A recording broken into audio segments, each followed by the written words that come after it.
When families don't follow through with suggestions that SLPs make between therapy sessions, you suggested that an SLP can act differently to get better results.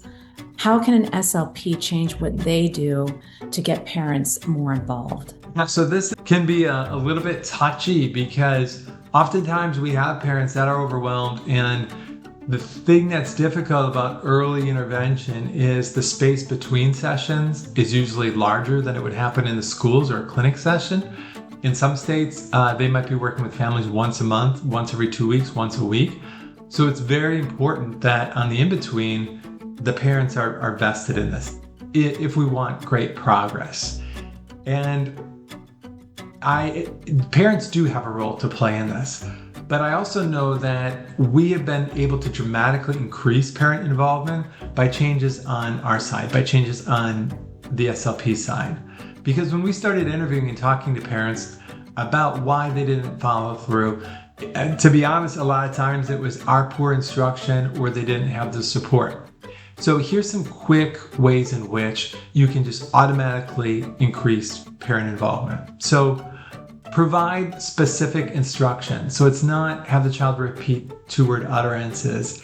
It's when you're sitting down at the table and you're touching the plate and the fork and the glass, include a color or a possession, my fork, my glass, blue glass, cold glass, so that they have an exact example of something that they're doing.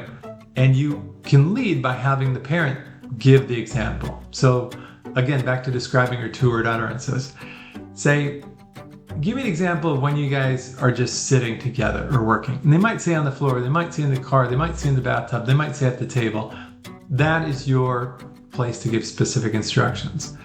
Provide a rationale. So they don't necessarily know why we're doing something, but to say, we need 2-word utterances. We need to put this gesture with this word because that's how all kids learn. And we're building a foundation to then get 3 and 4 words so that he speaks like his sister eventually. Keep it simple and consistent. So you can use the same routine across many things. If a parent's really, really getting it in the car when they're doing transportation or during playtime, use that same routine and have the same setup be the same across that. Of course, make it pertinent to the routines. Luckily, early intervention research has moved us away from just only play and using things that are in the home. So make everything specific to the home. And leave something that's written on the end.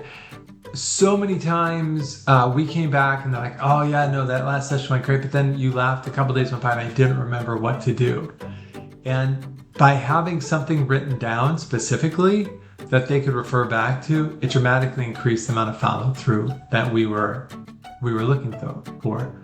So it's more on our side of explaining what we're doing and turning them into better therapists than just having an expectation of being a parent and working on a goal if they don't know the justification for it or don't know how to fit it into their day.